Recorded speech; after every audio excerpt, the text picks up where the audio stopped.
Buenos días. El mundo y nuestro entorno ya no son los mismos de ayer. El valor de lo intangible, lo que es la economía del conocimiento, las ideas, la propiedad intelectual, incluso las emociones, o la economía circular, esa que no produce residuos, están sobre la mesa temática de la investigación y las estrategias para el desarrollo de proyectos apuestan a tomar en cuenta los nuevos escenarios en los que nos encontramos para emprender en tiempos extraordinarios. Por eso estamos hoy aquí con la conferencia magistral sobre emprendedurismo e investigación que nos presentará el doctor Ramón Sánchez Piña, investigador de la Universidad de Harvard, como parte de las jornadas de capacitación docente que desarrolla la Universidad de Colima a través de la Coordinación General de Docencia y en particular por la Dirección General de Desarrollo de Personal Académico. Agradecemos la participación del profesorado de los niveles medio superior, superior y posgrado que están atendiendo esta reunión virtual y que deseamos sea del interés para contribuir a despertar el talento de las y de los jóvenes que estarán recibiendo de ustedes las clases la próxima semana. Por mi parte, soy Xochitl Trujillo, coordinadora general de investigación y estaré moderando esta sesión. Por formalidad de la reunión, se les solicita a todos que mantengan su micrófono en silencio y, si es posible, sus cámaras encendidas, manteniendo su sesión en visión del hablante para mejorar la experiencia de esta conferencia. El chat estará abierto al final de la presentación del doctor Ramón Sánchez para que ustedes escriban sus dudas, preguntas y comentarios a los que el doctor Ramón Sánchez estará dando respuesta. Quiero comentarles que esta conferencia está programada para durar 1 hora, en la cual nuestro invitado abordará el tema durante 45 minutos y dejaremos el resto del tiempo para contestar las 5 preguntas más frecuentes para la discusión. En caso de que su pregunta, comentario o duda no sea respondido, se enviará por vía electrónica, correo, al doctor Sánchez para su posterior respuesta.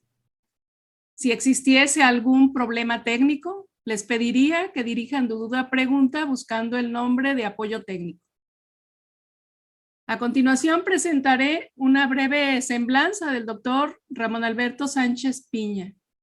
El doctor Sánchez Piña fue el primer director del programa de tecnologías sostenibles y salud en el Departamento de Salud Ambiental de la Universidad de Harvard. Es un profesional certificado en técnicas de manufactura sostenible, innovación tecnológica, diseño sostenible de nuevos productos y fuentes renovables de energía. Cuenta con 15 registros de invención y 5 patentes en los Estados Unidos de América y de Europa. Antes de ingresar a la Universidad de Harvard, fue gerente corporativo de una empresa dedicada a la fabricación de muebles y artículos electrónicos. Tenía bajo su supervisión a más de 1,800 empleados y a 110 ingenieros en una planta de manufactura de muebles con más de $200 millones en ventas anuales. De 2000 a 2003 trabajó como ingeniero de productos futuros para Delphi Automotive Systems, una de las divisiones de General Motors encargada del diseño de sensores electrónicos y sistemas automotrices. Como diseñador automotriz, fue parte del grupo de investigación ganador en 2002 del Premio Nacional de Tecnología y en ese mismo año obtuvo el premio al mejor profesor universitario en el Tecnológico de Monterrey, Campus Ciudad Juárez, por el desarrollo de la primera clase en México sobre manufactura esbelta en ingeniería de la innovación. Actualmente es investigador principal en proyectos relacionados con el fortalecimiento de ecosistemas de innovación regionales, energías renovables, resiliencia comunitaria y tecnologías para la prevención de enfermedades. Desde principios de mayo de 2020, ha estado impartiendo cursos frecuentes en línea sobre tecnologías y prácticas para prevenir el COVID-19 y estrategias para contener este brote pandémico, impartiendo este curso de capacitación en distintos países a más de 3,500 personas, entre las cuales de manera generosa lo impartió a todo el personal directivo de la Universidad de Colima el año pasado. Ramón Sánchez Piña cuenta con los grados de doctor y maestro en Ciencias de la Salud Ambiental por la Escuela de Salud Pública T.H. Chan de la Universidad de Harvard y anteriormente obtuvo la maestría en Sistemas de Manufactura e Innovación Tecnológica por el Instituto Tecnológico y de Estudios Superiores de Monterrey, Campus Monterrey, y su formación profesional en esta misma institución fue como ingeniero mecánico. Así es que tenemos todo un profesional e investigador y además con estas capacidades para desarrollo que nos presentará la conferencia magistral del día de hoy.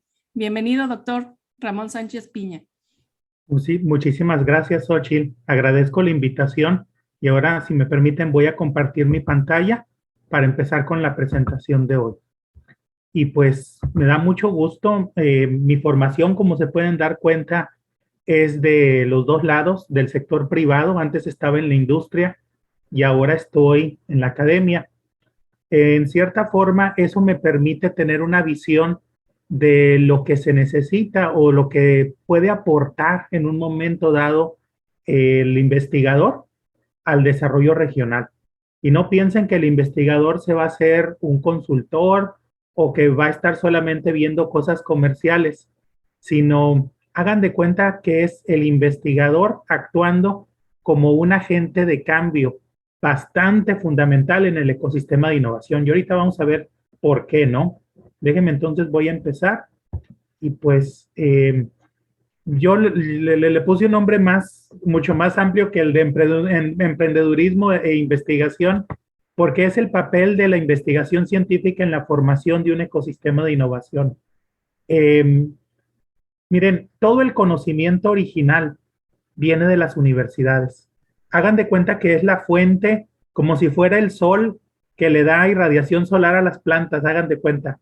Pues ese sol, esa fuente de nuevas ideas, son las universidades. Sin embargo, hay veces que nos cubren esa irradiación solar no tan beneficiosa, nos las cubren por cosas que no tienen nada que ver con el sistema. Entonces hay como que un divorcio entre la academia y el sector productivo y por eso hay un desconecte entre lo que se está desarrollando en las universidades, ¿no? Y lo que necesita la sociedad, y hay un desconecte entre lo que desarrollan las universidades y cómo eso se puede convertir en nuevas empresas. Ahorita vamos a ver el proceso. Bueno, no voy a leer el temario porque no tiene caso, pero miren, yo estoy en esto porque queremos cumplir con los objetivos de desarrollo sostenible de las Naciones Unidas. Por eso yo estoy en la Escuela de Salud Pública de Harvard, pero yo estoy analizando todos los temas que tienen que ver con emprendedurismo, con innovación y con el fortalecimiento de ecosistemas de innovación. Entonces, uno de los problemas que tuvieron los objetivos más bien los objetivos del milenio de las Naciones Unidas, que fueron antes del 2015, era que eso se los encargaron a los gobiernos. Y había veces que no era fácil para los gobiernos cumplir con esos objetivos. Una de las lecciones aprendidas que tuvimos de ese proceso fue que vimos que las empresas, desde las microempresas hasta las grandes empresas, tienen responsabilidad de apoyar a que se cumplan con los objetivos de desarrollo sostenible que vinieron después del 2015. Y por eso, lo que hace mi grupo de trabajo en Harvard es apoyar a este tipo de microempresas de alto impacto que se les llama startups para que puedan cumplir con los objetivos de desarrollo sostenible. Miren, un ejemplo. Aquí yo tengo un dron de la agricultura, el que parece avión, sobrevuela los campos, hace un análisis espectrográfico, de la clorofila y con eso revisa dónde se está produciendo biomasa y dónde no. Entonces, cuando se da cuenta que en algún lugar no se está produciendo lo suficiente, le dice a los humanos para que investiguen o manda un dron para que pueda, con inteligencia artificial, investigar qué es lo que está pasando, ver si es falta de humedad, ver si es falta de fertilizantes. Eso lo puede hacer con otro análisis que se puede tener con instrumentos ahí a bordo, o puede ver si es una plaga. ¿Cómo lo hace? Bueno, pues ve si hay hoyitos en las hojas, si hay decoloración, etcétera, etcétera. Y si siente que hay una plaga, o incluso el movimiento de los insectos, y si siente que hay una plaga, fumiga ese epicentro y como 4 metros a la redonda. Y por eso se ahorra un 90% de pesticidas un 50% un 50% de agua y un 70% de fertilizantes y aumenta la producción agrícola. Este cumple con el Objetivo de Desarrollo Sostenible número 2, que es no hambre, ¿no?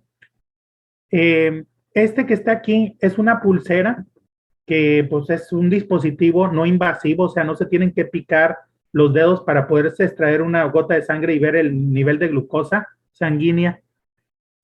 Lo que hace es checa más o menos aquí, en esta área, cuáles son algunas de las constantes eléctricas. No les voy a decir mucho de eso porque no quiero revelar de más, pero puede detectar en esta parte que es muy delgada de la piel, puede detectar cambios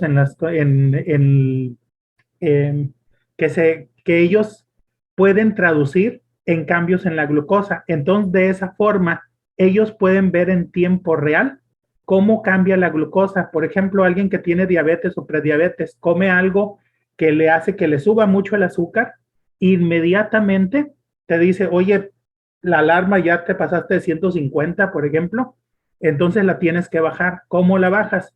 Pues o caminas o te inyectas insulina o haces otras cosas para poder bajar el azúcar, ¿no? Como tomar un medicamento. Entonces, eso permite manejar el azúcar y eso previene que tengan falla renal crónica, que tengan amputaciones, que tengan ceguera por retinopatía diabética, y eso es lo que previene, y este cumple con el Objetivo de Desarrollo número 3. Vean este creo que les puede interesar ahí en Colima, sobre todo porque llueve mucho. Este es un panel solar biológico. Ustedes ponen entre dos placas de vidrio, ponen una proteína, le ponen agua, la exponen a cualquier forma de luz e inmediatamente empieza a producir hidrógeno porque es lo que tiene la proteína, así fue programada por la naturaleza. Entonces este hidrógeno se puede utilizar para producir calor o para producir energía. Y esto funciona muy bien en lugares donde llueve mucho o la irradiación solar pues es intermitente. Sobre todo esos lugares como el norte de Estados Unidos, Canadá, el norte de Europa, etcétera, tiene un 77% más eficiencia que los paneles solares normales, ¿no? Entonces, este es otro ejemplo. Bueno, pues todas estas ideas vienen de gente brillante.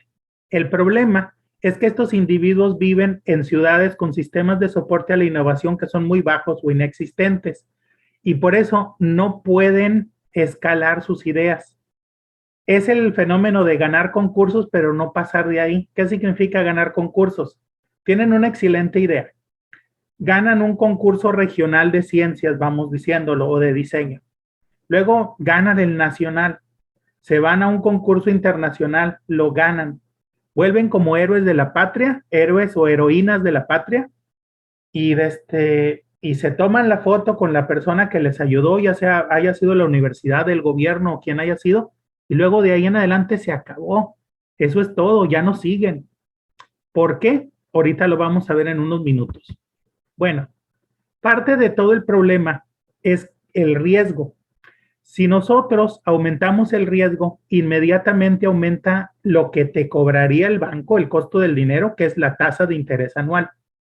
Bueno, para algo muy riesgoso, por ejemplo, el glucómetro no invasivo en tiempo real, hay muchísimo riesgo. ¿Por qué? No sabes qué tal va a funcionar, cuál es su exactitud, si te lo van a probar como dispositivo médico, cuánto va a durar, etcétera, etcétera. No sabemos muy bien. Sabemos que funciona, pero tenemos muchos otros riesgos, ¿no? Y por eso el riesgo es alto y por eso la tasa de interés, si acaso el banco diera dinero, sería muy, muy alta. En cambio, tenemos otro ejemplo como los medicamentos genéricos. Hagan de cuenta que se venció la patente de tal medicamento como, voy a poner un caso muy, muy burdo, la cafeaspirina. Entonces la van a poner como medicamento genérico. Pues está muy fácil, saben cuál es el mercado, saben dónde lo pueden vender, se saben la fórmula, saben la efectividad de la fórmula, está aprobado por todas las autoridades médicas, etcétera. Por eso el riesgo es más bajo y por eso el costo del dinero sería muchísimo más bajo. Bueno, en el caso de los medicamentos genéricos, si ustedes hacen un buen plan de negocios, es probable que el banco sí les preste. Si ustedes tienen el historial de crédito adecuado, a veces si ponen algo de colateral, pero no mucho, de todos modos el banco lo ve como bajo riesgo y les presta. Pero si ustedes se van al banco y dicen, quiero tener el glucómetro no invasivo en tiempo real, pues no les van a prestar a los emprendedores, por ejemplo, porque van a decir, el riesgo es muy alto y por eso, pues si te prestara, te prestaría el 50-60% de interés anual. Y por eso los bancos no prestan. Entonces, esa es la razón por la cual tenemos negocios que pueden ser de muy alto impacto, pero que tienen un costo de capital muy alto o costo del dinero muy alto. Y el problema viene ahí precisamente. Imagínense que alguien consigue hacer una máquina de diálisis, pero externa. En vez de que vaya la gente que tiene falla renal crónica, que vaya a una clínica, que le hagan una diálisis 3 veces a la semana, desde 3 horas cada vez que por sesión en diálisis, imagínense lo que es eso. Ahora imagínense que hay una maquinita así de un tamaño de un aire acondicionado pequeño, pero pequeñito, que te haga la diálisis, o mejor aún, que te la puedas poner en una mochila y que te haga la diálisis externa. Imagínense lo que es eso. Pues eso es riesgoso. Y entonces, ¿qué pasa? Pues cuando se acaban los apoyos iniciales del gobierno que te dio dinero para poder iniciar, cuando tu negocio no es convencional y los bancos no te prestan, y cuando no hay vinculación con las universidades, pues van a ver lo que sucede. Miren, aquí yo tengo 2 ejes, el eje del dinero contra el eje del tiempo. Al principio de todo, cuando se les ocurre la idea y que están tratando de demostrarla, el gobierno paga por la investigación científica a través de fondos para la investigación básica, lo que ustedes llaman fondos perdidos también, los premios a la innovación, los fondos para construir prototipos, etcétera. El gobierno paga aquí. Muy bien. Pero fíjense cómo en el eje del dinero se está gastando. ¿Quién gasta aquí? El gobierno. Y pues vamos a ver dónde quisiéramos llegar. Aquí es donde queremos llegar, a la expansión del negocio. Aquí el que paga es el mercado, a través de ventas, de regalías, de que ustedes están licitando su tecnología, de poner acciones en la bolsa de valores, por franquicias, subcontratos, consultoría, por lo que ustedes quieran, pero están ganando dinero ustedes mismos. Entonces ya están en la parte positiva del eje del dinero y se están expandiendo muchísimo. ¿Ok? Bueno, aquí es donde quieren llegar, pero en medio pues tenemos un problemita. No sé si se dieron cuenta que me fui de aquí a acá. Bueno, ahorita van a ver qué pasa. Generalmente cuando ustedes demuestran su producto o servicio, las empresas entonces entran en mercados de deuda, se acaba el apoyo del gobierno y es el momento más riesgoso para cualquier empresa que se pueda tener. Bueno, y entonces ocurre lo siguiente, viene el día de la demostración, donde toda la gente, todos los que ganaron concursos de ciencias y de todo eso están mostrando su prototipo, traen a los niños de las escuelas para que vean el prototipo, todos los políticos, todos los funcionarios administrativos, académicos, etcétera, quieren estar ahí para salir en la foto, etcétera. Está bien bonito porque parece que es una fiesta, pero en realidad es el funeral más feliz de todo el planeta Tierra. ¿Por qué? Porque en ese momento se está acabando el proyecto, o sea, la empresa, la microempresa, porque puede morir al final de esta exposición, muere porque ya no tiene dinero del gobierno, ya está en un lugar muy riesgoso donde los bancos no le prestan y pues tiene que sobrevivir de alguna forma. Por eso ese es el momento más riesgoso de toda la empresa. Entonces entramos a lo que llamamos el Valle de la Muerte. Le puse el punto rojo para que vean dónde está el punto de inflexión. En ese momento se acaban los apoyos del gobierno y empezamos o tratamos de pasar el Valle de la Muerte con préstamos bancarios con alto interés, con préstamos de amigos y familiares o con intervenciones gubernamentales. Lo que era el deporte de antes, no bajarle dinero al gobierno o fondos perdidos que ahorita se están poniendo escasos. No digo que no hay, pero se están poniendo escasos. Entonces, con eso se trataba de pasar el Valle de la Muerte. Y pues así se ve el salto. Miren, del lado izquierdo tenemos la roca del gobierno. Del lado derecho tenemos la roca del mercado. Pero en medio tenemos un vacío increíble, un abismo que cuando el emprendedor trata de saltar de un lugar a otro, entre el 70 y el 90% no llegan al otro lado, dependiendo de dónde se encuentren en el mundo, ¿no? Cuando no tienen un ecosistema de innovación desarrollado. Y se trata de pasar esto con préstamos bancarios con altos intereses, con préstamos de amigos y familiares y con intervenciones gubernamentales. Y pues ya les dije el nivel de mortandad. Miren, aquí se los pongo en México. Las microempresas de alto impacto, el nivel de mortandad que tienen es del 80 al 90% en México. ¿Qué significa? Que no sobreviven entre el 80 y el 90% de las microempresas de alto impacto más de 3 años. Luego se acaban y hasta ahí llegó todo. Y las empresas que sobreviven, no estoy diciendo que son las únicas, pero son restaurantes, hoteles, negocios de preparación de comida, ferreterías, tiendas de todo tipo, lotes de carros, etcétera. No digo que no haya empresas tecnológicas. Lo que digo es que las empresas prevalentes, las que se ven más en la comunidad, las más grandes, las que proporcionan más trabajos, son estas. ¿Ok? Entonces, por eso tenemos algo que es el ecosistema de innovación y este es el esquema regional para poder crear empresas tecnológicas de alto impacto. Entonces se le llama ecosistema porque si falta un elemento esencial en el sistema, la innovación tiene muchos obstáculos para desarrollarse. Miren, para poner una analogía más clara es esta. Fíjense bien, imagínense que yo tengo aquí un ecosistema natural lacustre, donde tengo al fitoplancton, tengo a las almejas, que son filtradores, tengo al pez pequeño, al pez grande, al águila, al pato, a la cigüeña, etcétera, etcétera. Tengo todo eso. Y entre todos esos especies hacen un balance en el ecosistema. Si yo elimino a los depredadores, por ejemplo, van a proliferar los peces grandes, por ejemplo, y eso va a eliminar a los peces chiquitos y va a hacer que florezca el fitoplancton y el zooplancton y van a tener una contaminación de microalgas, ¿no? En todo el ecosistema y se va a acabar, por ejemplo. Ese es un ejemplo de algo así. Bueno, vamos viendo un ecosistema, una analogía, pero con un ecosistema humano para poder crear microempresas de alto impacto.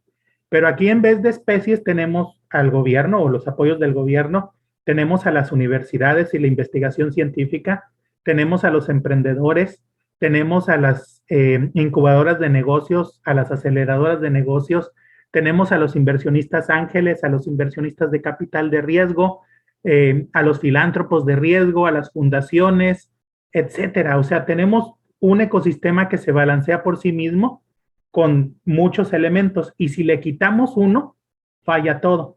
Miren, les voy a poner un ejemplo. Un ecosistema que estaba casi desarrollado pero que no cuajaba era Tokio, Japón. ¿Cuál era el problema de Tokio? No tenían inversionistas ángeles. ¿Y qué significa eso? Que si yo tengo una idea y la quiero desarrollar, yo no puedo tener el capital semilla o el capital para operar el primer año porque no hay inversionistas ángeles en mi región. Entonces, lo que pasaba era que se desarrollaban las empresas, llegaban hasta cierto punto, demostraban, hacían prototipos, tenían planes de negocios y todo, y de ahí ya no podían seguir operando ahí en Tokio. Lo que hacían los emprendedores de Japón era, se iban a Silicon Valley o se iban a Shenzhen, que está ahí cerquita al norte de Hong Kong, a conseguir dinero de inversionistas ángeles. Entonces los japoneses no entendían por qué, si ellos tenían investigaciones de primer nivel, tenían instalaciones que ya las quisiéramos todos, tenían de todo, pero no tenían inversionistas ángeles, no entendían por qué no se quedaban los emprendedores japoneses ahí. Y luego no entendían por qué muchos profesores e investigadores se la pasaban viajando a Silicon Valley, se la pasaban viajando a Shenzhen, a París o a otros lados. Y era el elemento faltante que tenían, el inversionista ángel. Luego, si quieren, lo platicamos con más calma, porque quiero terminar para preguntas y respuestas.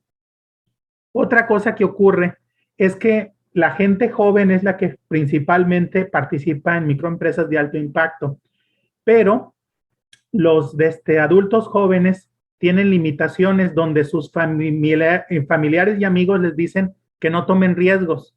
¿Por qué?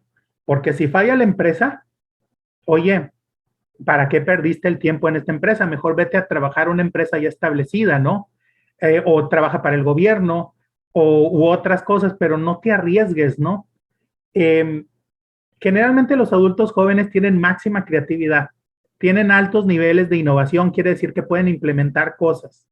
Tienen mucho tiempo disponible, aunque no lo crean ellos mismos, tienen tiempo disponible, pero no tienen experiencia, no tienen dinero, no tienen historial de crédito, tienen deudas de préstamos estudiantiles, por lo menos aquí en Estados Unidos, no es el caso de la Universidad de Colima, pero aquí en Estados Unidos ocurre.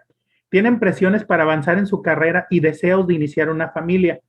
Y por eso les dicen sus familiares y amigos, no te arriesgues, mejor empléate con alguien para que seas gerente antes de que tengas 30 años y así sí te vas a poder casar. Si no, sigue con esa tarugada del startup y vas a ver cómo nunca te vas a casar, cómo nunca vas a tener dinero, nunca vas a poder formar una familia, nunca vas a tener una casa, etcétera, etcétera. Y así son las cosas. Ahora, los familiares y amigos no están equivocados en cierta forma. Si no existe un ecosistema de innovación fuerte en la comunidad, el riesgo de que fallen es como del 80 al 90%, y esa es la razón por la cual recomiendan que no hagan cosas. Bueno, el ecosistema de innovación requiere de regulaciones, de prácticas y de muchas cosas que se tienen que dar para que funcionen las cosas. Y entonces esto genera un nivel de autodependencia virtuosa. Miren, ahorita les estaba hablando de ángeles inversionistas. Vamos viendo, perdón por la comparación, pero vamos viendo dos lugares. Primero voy a hablar de México y luego voy a hablar de Boston.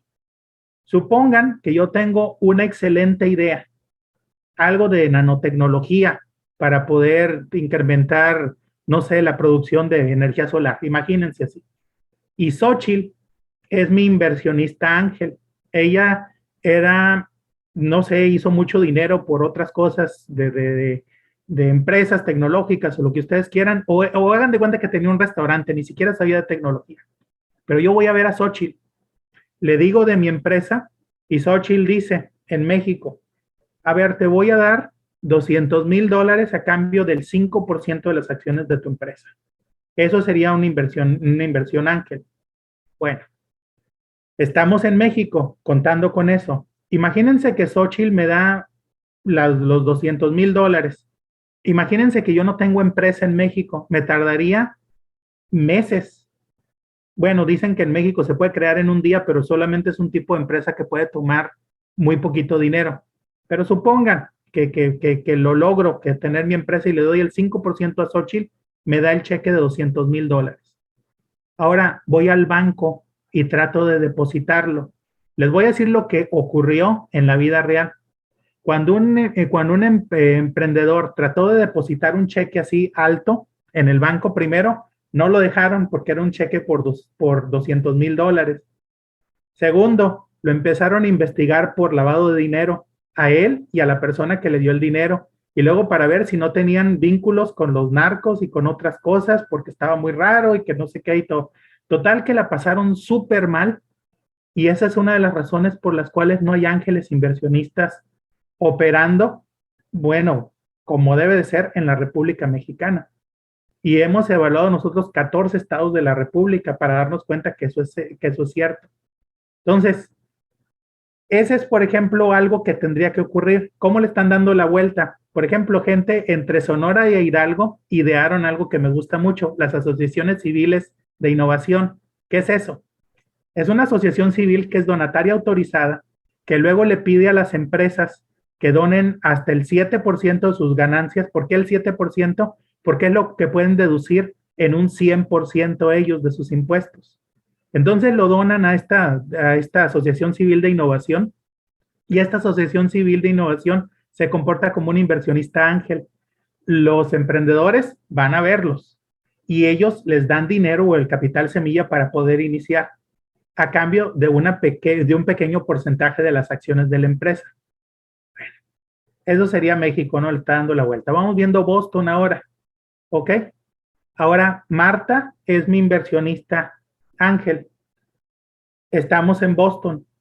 Nos juntamos para tomar café. Le digo de mi empresa y de pronto dice, pues sí, sí me interesa $200,000 a cambio del 5% de las acciones de tu empresa. ¿Por qué Marta invertiría en mi empresa? Porque para estar como inversionista ángel tienes que estar certificado o tienes que estar en un padrón registrado ante el estado de Massachusetts. Y quiere decir que Marta tiene cierto nivel de ingresos para poder estar en ese padrón de inversionistas ángeles. Bueno, entonces me da los $200,000 a cambio del 5% de las acciones de la empresa. Ni siquiera voy a entrar en detalles que aquí en Massachusetts uno puede crear una empresa o incorporarse en menos de 48 horas. Bueno, me voy al banco con los $200,000. Marta tiene el 5% de las acciones de mi empresa y deposito el dinero.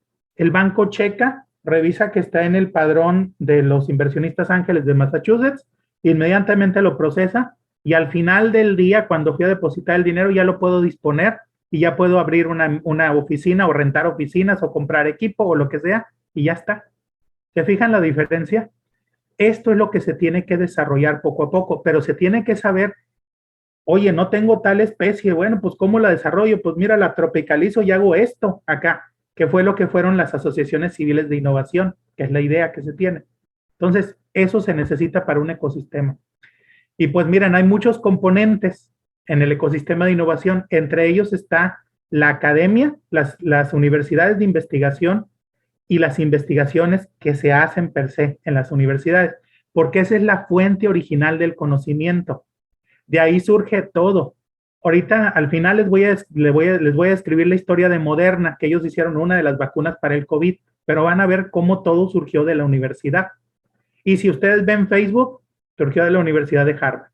Si ustedes ven pues, Amazon, perdón, parece que estoy ahora presumiendo de la Universidad de Harvard. Si ustedes ven, Google de la Universidad de Stanford, y ahí me voy, ¿no? Muchísimas del MIT, muchísimas de otros lados, vienen de las universidades. Bueno, vamos viendo cómo funciona el ecosistema de innovación. Lorenzo es mexicano, vive en Boston, está por terminar su carrera de ingeniería y tiene una excelente idea. Vamos a ver cómo le va en Boston. Se acerca a una incubadora de negocios, hace un plan de negocios de 20 páginas, solicita dinero al gobierno para poder hacer un prototipo y demostrar su producto, demuestra su producto, o sea, llega el día de la demostración, pero inmediatamente después, y esto es lo que es fundamental, el cambio que se tiene entre México y Estados Unidos, o más bien entre un ecosistema de innovación desarrollado y otro que no lo está tanto, es el siguiente, que en Estados Unidos dicen, oye, pues está muy bueno tu invento, pero ahora para que sigas, te vamos a presentar inversionistas de innovación, como era mi inversionista Ángel Marta, que me presentaron ahí, y entonces por eso pude conseguir dinero para operar el primer año. Bueno, aquí en el caso de Lorenzo consiguió $200,000 de un inversionista ángel al cambio del 5% de sus acciones de la empresa, ¿no? Y luego con este dinero opera el primer año, mejora su prototipo, consigue algunos clientes y luego hace una presentación ante inversionistas de capital de riesgo para conseguir mucho más dinero. Y los inversionistas, después de ver una presentación y revisar su plan de negocios, le ofrecen a Lorenzo $3 millones a cambio del 25% de las acciones de su empresa. Entonces, Lorenzo usa este dinero para poder hacer crecer su negocio, incluso a nivel nacional en Estados Unidos, yéndose a otros países incluso y todo. Y luego ya que está medio madurito, se puede decir el negocio, ejecuta la estrategia de salida. ¿Qué es eso? O se vende a otra empresa más grande, como Google, Facebook o una de esas empresas, o se pone acciones en la bolsa de valores, que fue lo que hizo Google, por ejemplo, para poder capitalizarse, y Facebook hicieron eso para capitalizarse, o compra a sus inversionistas. O sea, de pronto dice Lorenzo, pues no ganamos mucho dinero, pero tú me diste 3 millones, te doy 6 a cambio de que me devuelvas todo el 25% de las acciones de la empresa y de esa forma me puedo quedar con el negocio. O sea, hay muchas opciones para la estrategia de salida. En el caso de Lorenzo, fue de que vendió la empresa por $60 millones a una empresa más grande y como Lorenzo al final tenía el 20% de las acciones de la empresa él solo, porque acuérdense que tenía gente que inició con él la empresa, pues que también tenían acciones de la empresa. Bueno, Lorenzo tenía el 20%, pues obtuvo 12 millones de dólares. Imagínense, 28 años ya con 12 millones de dólares. Y el problema era, no entiende por qué todos sus amigos y familia en México quieren poner ferreterías, hoteles y negocios de comida con este dinero. Y esta es una historia real. La única diferencia es que cambié el nombre y pues no es la foto, ¿no? Pero esta es una historia real de un emprendedor mexicano en Boston. Entonces, el ecosistema de innovación bostoniano se ve así. Hacemos aplicaciones tecnológicas para teléfonos inteligentes, tecnologías de todo tipo. Aquí se inventó el radar, se inventó el teléfono en Boston, se inventaron muchas otras cosas que me puedo ir con la lista y no acabo, pero nuestro principal son los dispositivos médicos. Boston es el ecosistema de innovación número 1 en el mundo en dispositivos médicos. Hacemos robótica, farmacéutica y energías renovables, pero así se ve el ecosistema de innovación bostoniano. Entonces, pues vamos viendo cómo está el saltito del Valle de la Muerte ahora. Antes, si no tuviéramos ecosistema de innovación fuerte, sería con préstamos bancarios de altos intereses, con préstamos de amigos y familiares e intervenciones de gobierno. Y pues la mortandad estaría entre el 80 y el 90%. Pero miren, cuando le ponemos los elementos del ecosistema de innovación, ahora tenemos inversionistas ángeles, inversionistas de capital de riesgo, crowdfunding, colaboraciones efectivas con universidades, etcétera. Y aquí el nivel de mortandad en el Valle de la Muerte se reduce mucho. Se reduce al 10 o 20%, del 10 al 20, 4 veces menos de lo que teníamos antes. Y así se ven las cosas, ahora sí se ve el salto. No es de que no se vayan a morir muchas empresas, microempresas de alto impacto, es que se van a morir muchas menos. Y entonces las que sí pasan al otro lado crean el desarrollo regional. Entonces, ¿qué tienen que ver las universidades o los centros de investigación en esto?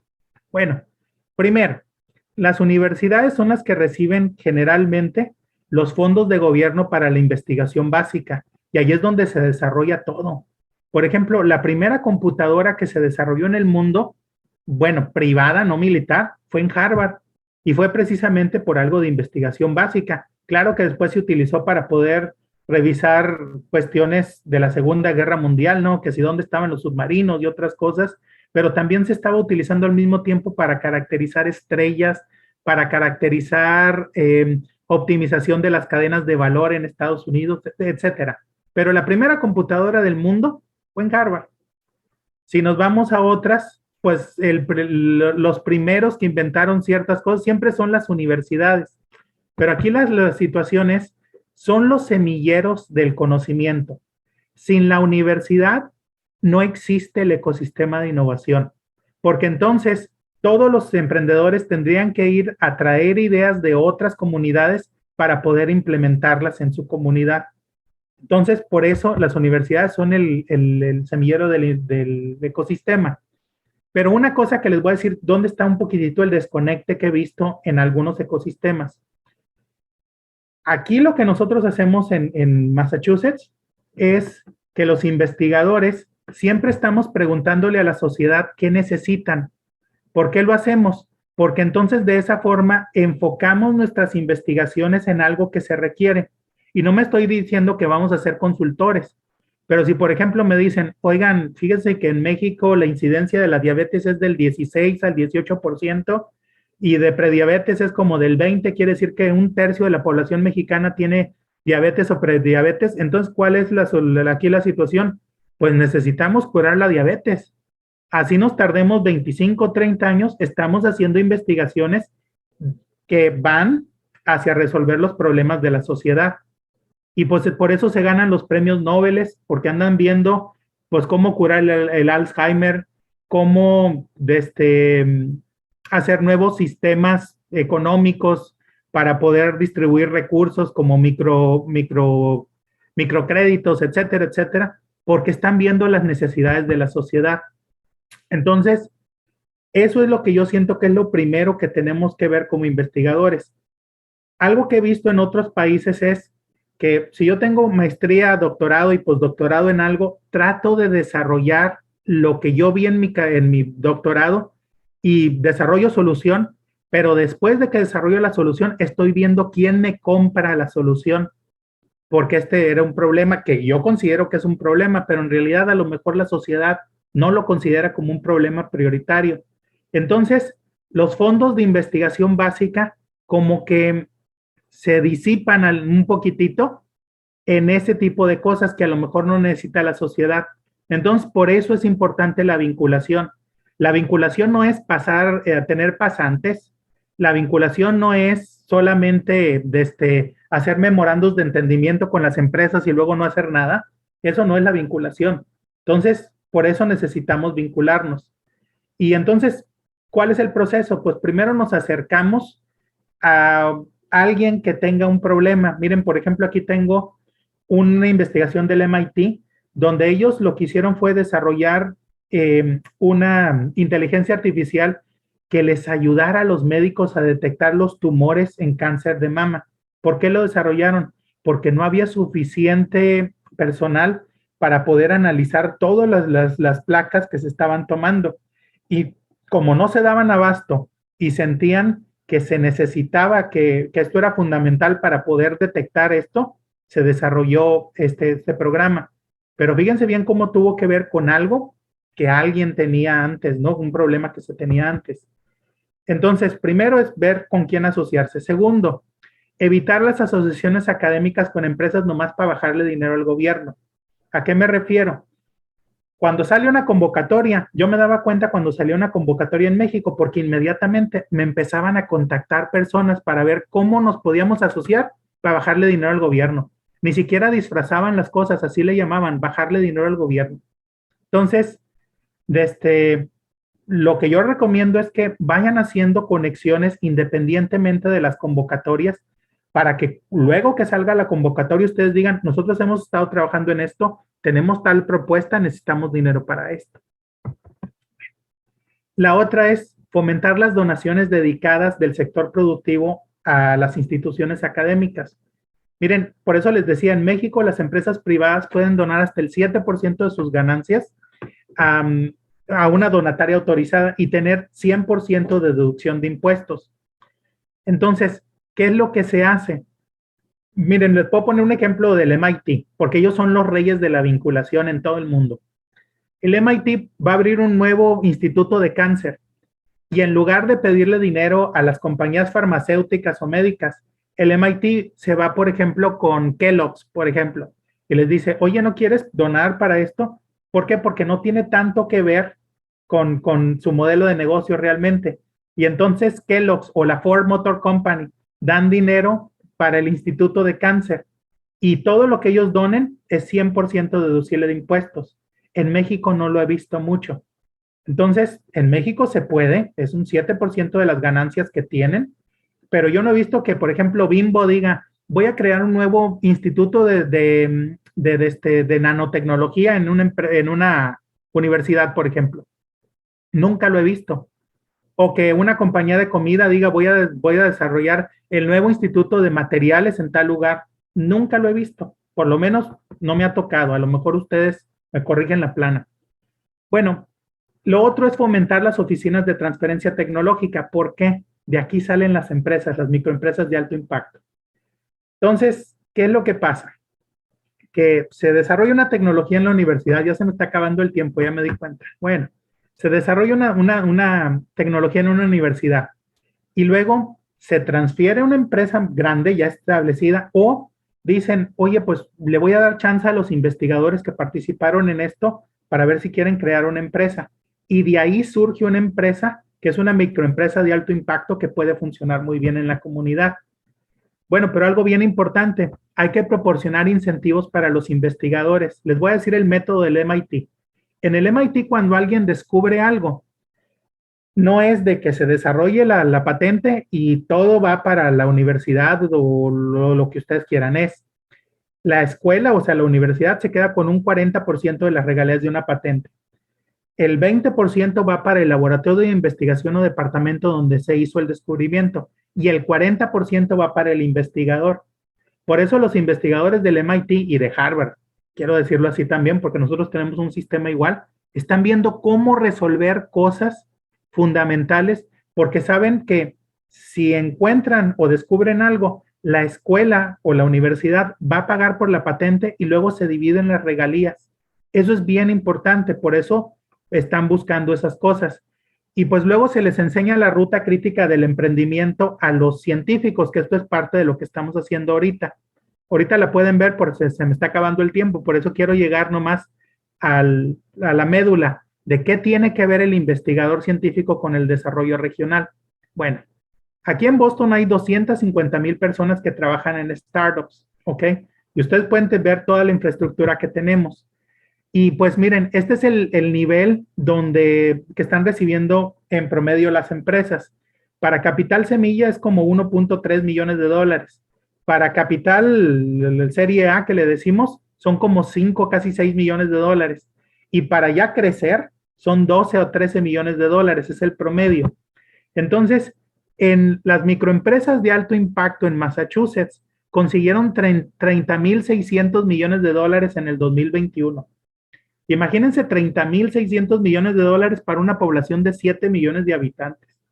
Por eso la gente trabaja en las microempresas de alto impacto, promueve las microempresas de alto impacto en los ecosistemas y todo.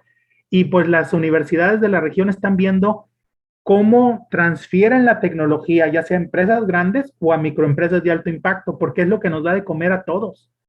Bueno, estoy exagerando, pero a una gran parte de la población. Entonces, les voy a poner un caso rapidito para que tengamos tiempo para preguntas y respuestas. Este es un investigador que se llama Derek Rossi. Él estaba en la Universidad de Harvard y fundó una empresa porque quería comercializar el ARN mensajero. En el 2011, nosotros le ayudamos para que se juntara con Flagship Ventures, que invirtieron 7.8 millones de dólares en la pequeña empresa que se llamaba Mode RNA, o sea, Moderna.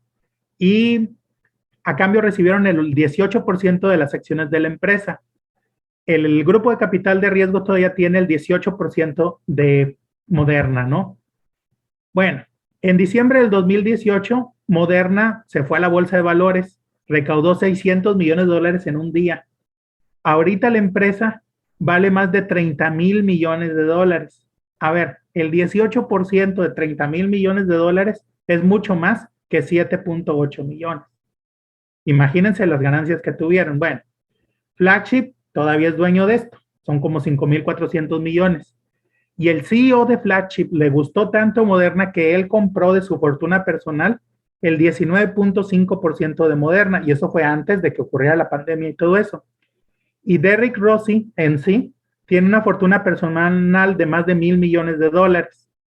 Bueno, y Moderna fue una de las vacunas que se desarrollaron en menos de un año para combatir el COVID-19, pero originalmente la hicieron porque ellos querían prevenir la influenza normal estacional que mataba 30,000 personas, 30,000 personas al año en los Estados Unidos, y por eso la desarrollaron para poder combatir la influenza normal. Y pues de ahí salió la tecnología donde se hace la espinita nomás de las proteínas, la detecta el sistema inmune, lo ataca y con eso se entrena para cuando venga la enfermedad. Y pues ya el resto ya se lo saben, ya saben lo que pasó con Moderna, saben todo lo demás. Y pues ahorita sí, ahora sí preguntas. Creo que me pasé tantito, pero no por mucho. Vamos viendo cómo nos va con preguntas. Sí, gracias, doctor. Hay una serie de comentarios.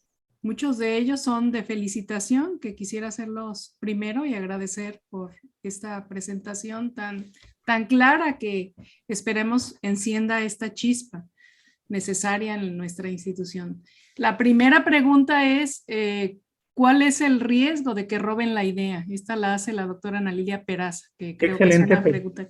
Qué excelente pregunta. Miren, el problema, uno de los problemas principales, uno de los componentes del ecosistema de innovación, y me voy a ir acá, es precisamente la propiedad intelectual, que tener los mecanismos para proteger la propiedad intelectual. Entonces, miren, aquí está, miren. Entonces, generalmente lo que se hace es cuando viene un emprendedor a vernos a nosotros le decimos, hey, espérate, no me cuentes nada hasta que firmemos un convenio de confidencialidad donde yo estoy protegiendo tu idea y yo me comprometo a ser tu fiduciario. Y ya que firmemos el convenio de confidencialidad de esto, ya me puedes contar de todo, hasta si te falta dinero para la nómina. Pero entonces yo no te puedo robar la idea porque hay una prueba de que tú me vas a contar la idea.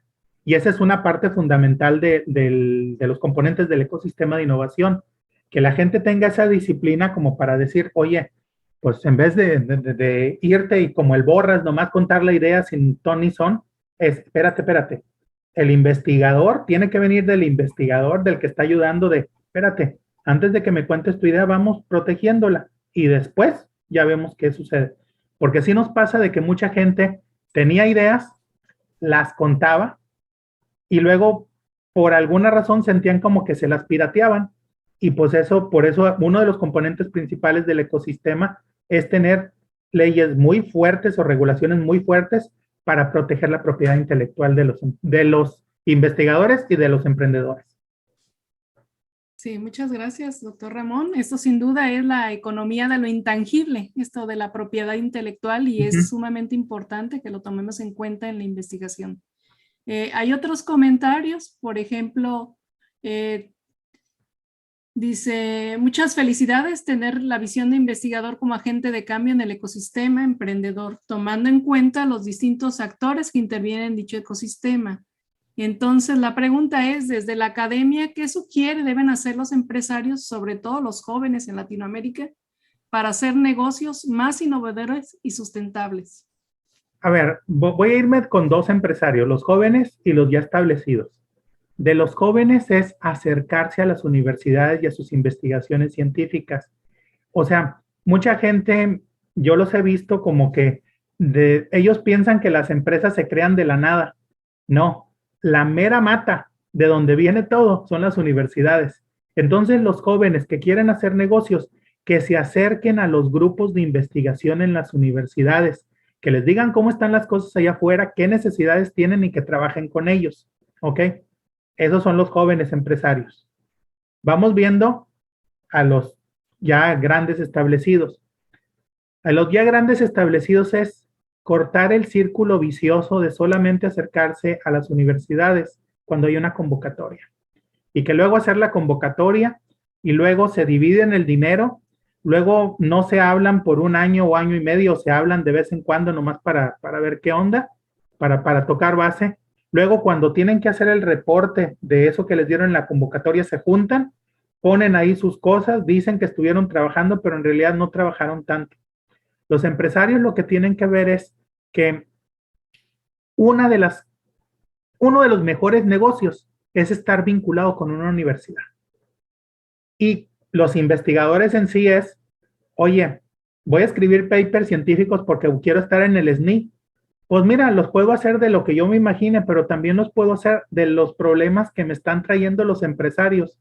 Y por eso voy a tener investigadores que van a pensar a largo plazo de qué prioridades voy a tener en la investigación, porque de alguna forma o de otra puedo ayudar a los que están allá afuera. ¿Ok? Entonces, eso crea mucha confianza y buena voluntad en la comunidad. Y entonces ya los empresarios van a buscar a los investigadores y los investigadores a los empresarios. Los investigadores van a querer problemas para poder investigar y los empresarios quieren ver cómo de ahí sale conocimiento que ellos podían utilizar para poder hacer crecer sus empresas. Esa es mi recomendación. Muchas gracias, doctor. También aquí hay otra que va asociada a esto, sobre todo con las actitudes y habilidades que consideras deben de vivir, sentir y propiciarse en las aulas para que los estudiantes se sitúen como creadores, inventores o emprendedores y no se centren solamente con ser empleados o subordinados. Miren, esa es una cuestión fundamental. Cuando estamos en el sistema educativo, no solamente en México, me atrevo a decir Iberoamérica, hay una situación muy especial. Generalmente el entrenamiento que se recibe en una universidad o los conocimientos son para, uno, sales y te empleas con una empresa ya establecida. O dos, haces más grados académicos, maestría, doctorado, postdoctorado y todo lo demás, y trabajas en una universidad dando clases. Y parece que son las únicas dos vías. En realidad está la tercera vía, y la tercera vía es emprender.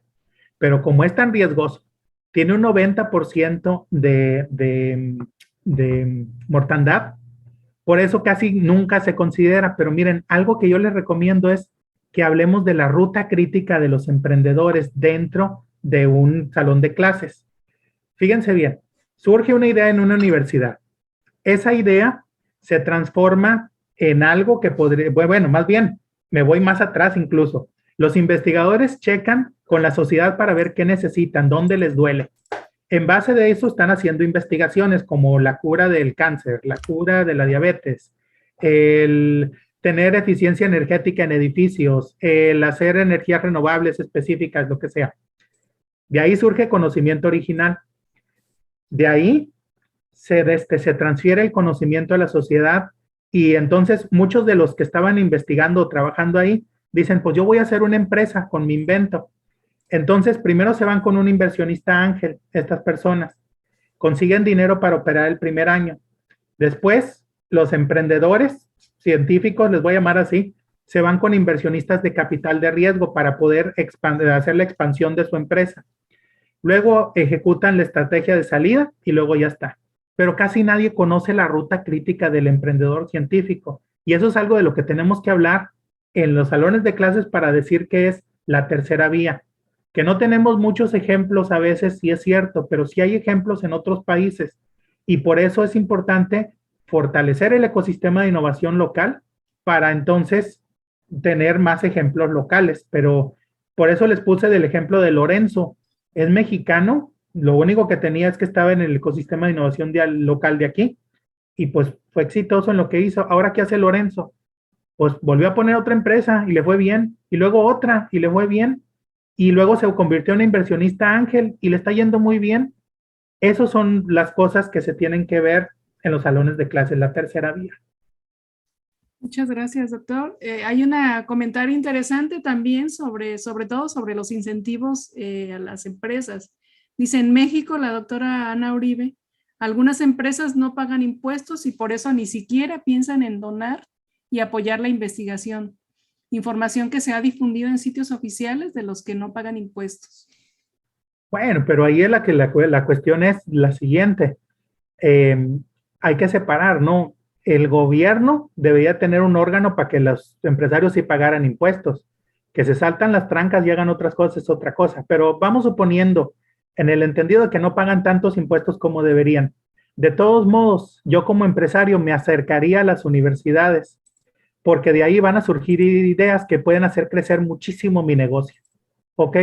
Entonces, el no hacerlo me condena a tener un negocio convencional donde siempre voy a operar en los márgenes, nomás ganándole el 4, el 5, el 6%, comercializando cosas o reciclando o lo que ustedes quieran. Siempre voy a operar en los márgenes. En cambio, si me acerco a una universidad y a los investigadores y trabajo con ellos, de ahí se puede transferir suficiente conocimiento como para que yo tenga una empresa que sea un salto cuántico, no solamente en lo que hago, sino en lo que gano. Entonces, sí, y no voy a hablar del concepto del empresario. Miren, hay una teoría que tiene un amigo mío que se llama los perricornios contra los empresarios en México. ¿Qué le digo? ¿Qué es eso? Un perricornio es alguien que estudia maestría, doctorado, postdoctorado en una cosa y que se aferra a hacer eso toda su vida, que no cambia a pesar de ver todos los problemas que hay en la sociedad. Y con eso quiere hacer todos sus papers para hacer SNI y subir a los 3 niveles del SNI y todo lo demás, y se aferran y luego desarrollan soluciones que nadie quiere en la sociedad. Esos son los perricornios. Vamos viendo el empresario. El empresario es alguien que está bien enchufado, bien conectado con el gobierno, que sabe cuándo van a surgir las convocatorias, que solamente se acerca a los institutos de investigación científica cuando necesita algo o justificar para bajarle dinero al gobierno por una convocatoria, que trata muy mal a los investigadores como si fueran sus empleados, como si él fuera hacendado y todos los demás son sus empleados, los trata muy mal a los investigadores y todo. Es el clásico que dice, ay, el maestrín ese me ayudó y cosas así. Ese es el empresario. Y entonces se ha beneficiado de los enchufes que tiene, es el que sabe que el viernes a las 5 de la tarde van a abrir una convocatoria y el lunes a las 4 de la mañana la van a cerrar. Y sabía de esa ventana y por eso pudo a participar en esa convocatoria. Ese es el empresario. Ese empresario sí quiero que esté en extinción ahí en México. Y por eso, muy acertado el comentario, pero de todos modos, sí se puede trabajar con las universidades porque está en sus, no solamente en su interés de pagar menos impuestos, sino de ganar más. Muchas gracias, doctor Ramón Sánchez. Pues agradecerles a todos. Hay muchos comentarios que ya no vamos a poder contestar porque estamos en el límite del tiempo de la conferencia. Se los haremos llegar por correo electrónico y queremos agradecer a nombre de nuestro rector, el doctor Cristian Jorge Torres Ortiz Cermeño, que haya presentado esta conferencia magistral a la Universidad de Colima, que será de mucha utilidad para dar el sentido que queremos en la investigación en nuestra institución. Agradecer la presencia del director de vinculación, el doctor Javier Solorio, y también del doctor Fernando Sánchez Cárdenas, con quien hemos estado trabajando también en este ecosistema de innovación. Muchas gracias. La Universidad de Colima le presenta ahora la constancia de su participación de manera virtual. Se las harán llegar por medio electrónico. Y aquí esta constancia dice: la Universidad de Colima, la Dirección General de Desarrollo del Personal Académico, otorga la presente constancia a Ramón Alberto Sánchez Piña por su participación con la conferencia magistral Emprendedurismo e Investigación como parte de las jornadas académicas, la formación como eje transformador de las prácticas docentes, 10 años de jornadas académicas. El 12 de agosto de 2022, con duración de 1 hora y valor curricular. Atentamente, Estudia, Lucha, Trabaja, Colima, Colima, México, agosto de 2022. Y firma la doctora en Arquitectura, Marta Eugenia Chávez González, directora general. Pues muchas gracias, doctor Ramón Sánchez Piña. Estamos muy agradecidos nuevamente y gracias a todos por su participación. Muchísimas gracias y esperemos pronto trabajar en fortalecer el ecosistema de innovación allá en Colima. Muchísimas gracias. Por supuesto, y a todos ustedes, profesores, les invitamos a que continúen con las actividades de la jornada académica de la Universidad de Colima, con la charla sobre 10 años de jornadas que presentan pues las directoras de estas jornadas, que fueron la doctora Sara Griselda Martínez Covarrubias, la doctora Susana Aurelia Preciado Jiménez y la doctora Marta Eugenia Chávez, y estarán pues cerrando estos eventos de las 10º aniversario de estas jornadas.